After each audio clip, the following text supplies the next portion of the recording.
I always believed I had a good radar for people, especially when it came to my best friend, Natalie, and my ex-boyfriend, Jason. Natalie and I had been inseparable since we were 14.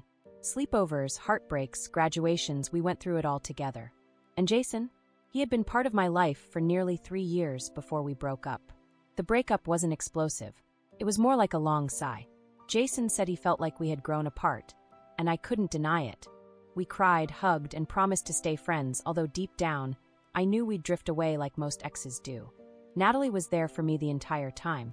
She brought wine, stayed up with me, even helped me unfollow him on social media.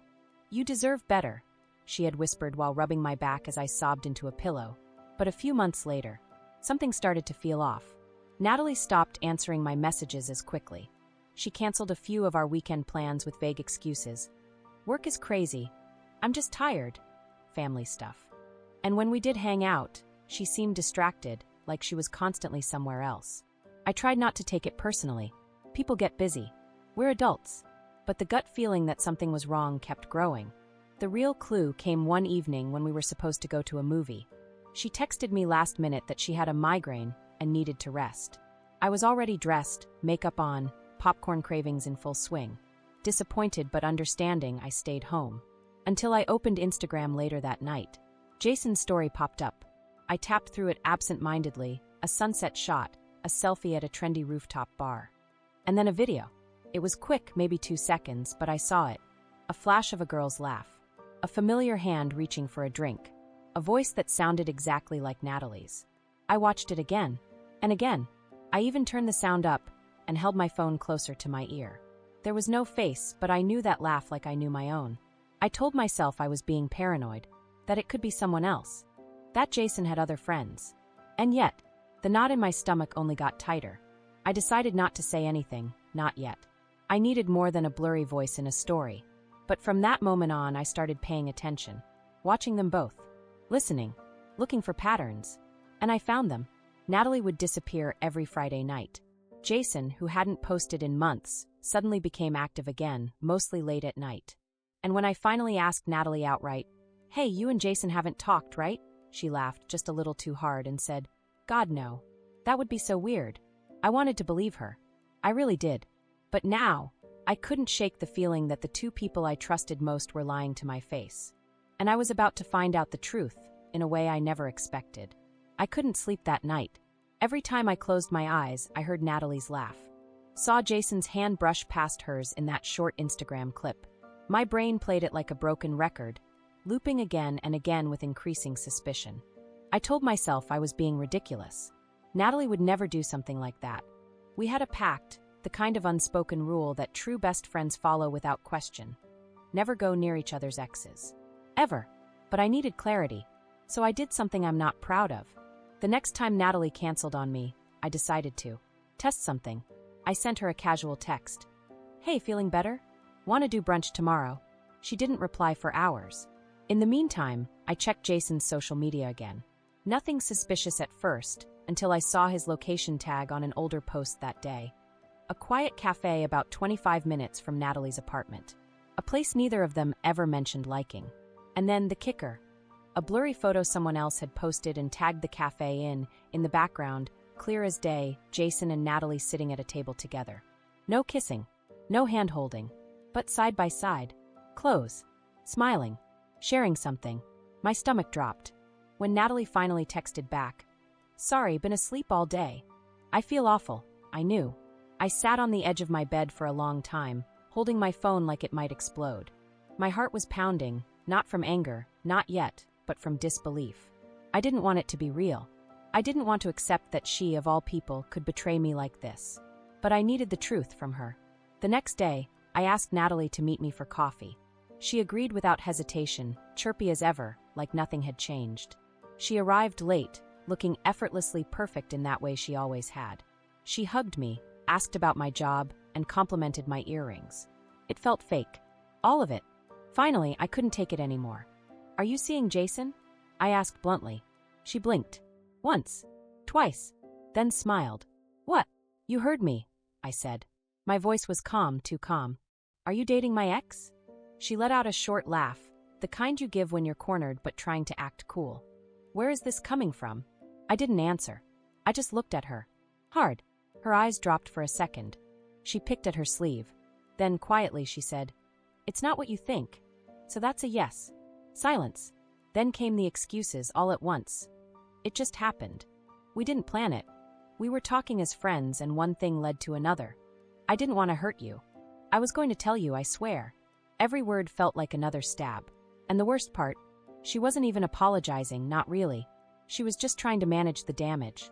I stared at her, and all I could think about was every time she held me when I cried over Jason. Every time she told me I deserved better. Every time she said, "I've got your back always." I stood up. "Lose my number," I said. She reached out, but I stepped back. Best friends don't sneak behind each other's backs. And they sure as hell don't date their friend's ex. And with that, I walked out. My hands were shaking, but I felt a strange sense of clarity. I didn't know what hurt more, Jason's betrayal or Natalie's. But I knew this: I had lost two people. And gained the truth. Little did I know, the drama was far from over. 3 days passed. 3 long, awkward, soul-crushing days.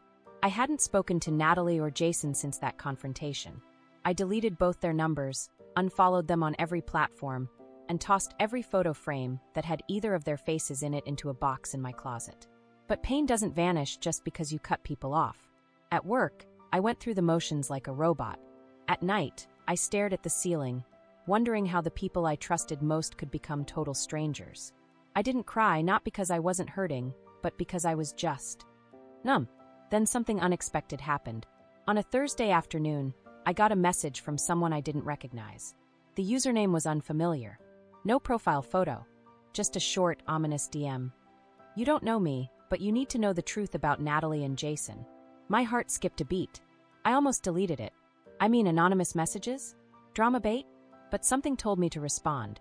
So I typed back, "Who is this?" The reply came seconds later. "Let's just say I was close to Natalie. Until she did to me what she just did to you." I blinked. "Wait, what? What are you talking about?" Then came a flood of screenshots. Dozens of them. Conversations between Natalie and this person, whose name turned out to be Riley.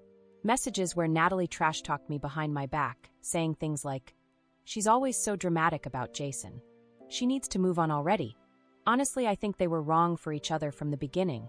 He said I'm so much more mature than she ever was." I felt sick. But it got worse. There were messages where Natalie talked about keeping it quiet because it'll blow up if she finds out. Screenshots of her flirting with Jason while I was still dating him. One even dated back to when we were together, months before we broke up. And then the final nail in the coffin, Riley's message. "She's done this to other friends too. You're not the first." I sat there, staring at my phone, frozen. Natalie hadn't just slipped up and fallen for Jason after our breakup.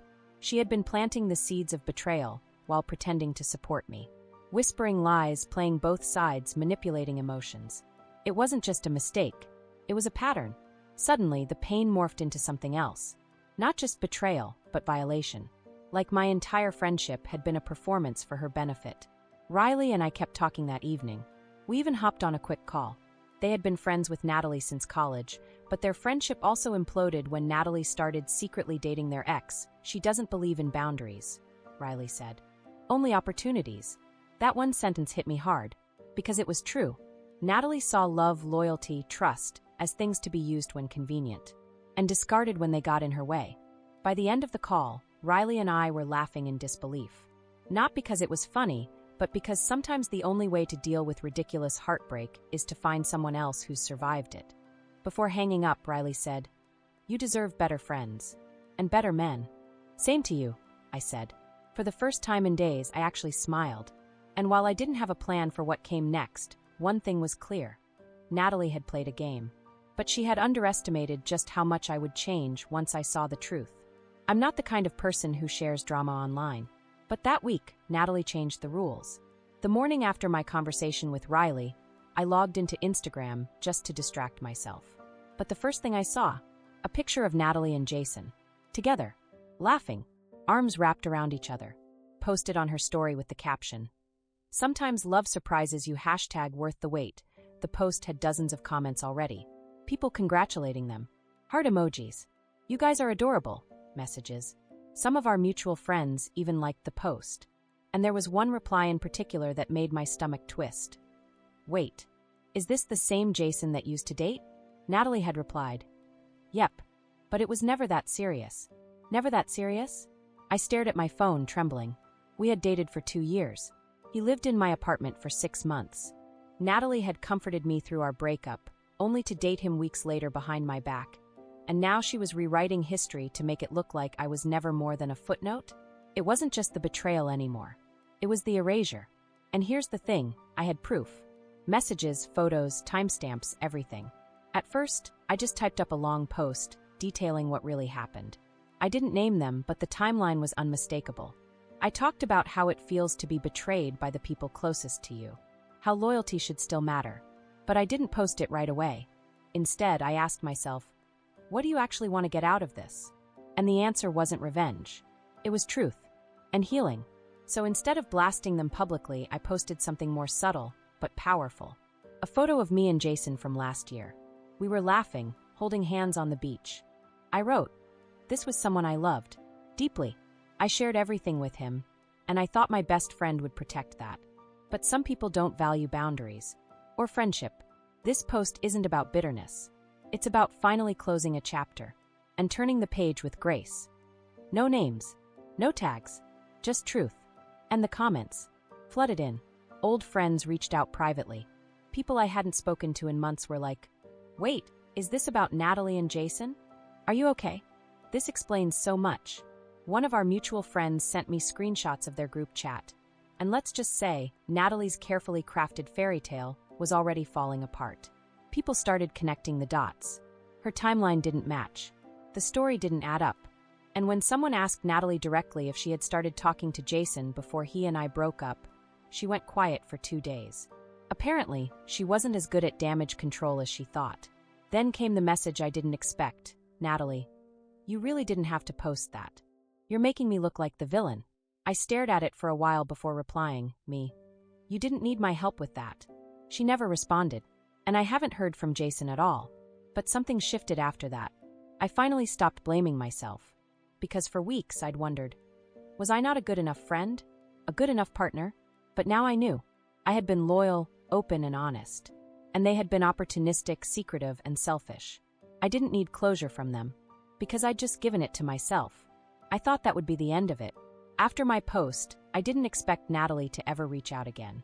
I figured she'd just retreat into her perfect Instagram bubble with Jason and pretend none of it ever happened. But of course, Natalie doesn't like to lose control. It started subtly. Mutual friends began telling me she'd been clarifying things behind the scenes, saying I had misunderstood the timeline, that Jason and I were basically over when they started talking, that she never meant to hurt me. But the most insulting? She told someone I had feelings for her, and that this whole thing was about me being jealous, not of Jason, but of her. I laughed when I heard it, out loud, in a coffee shop, embarrassed myself, because it was so ridiculous, it was almost impressive. Deflect, distort, destroy. Classic Natalie. The tipping point came when she made a public post.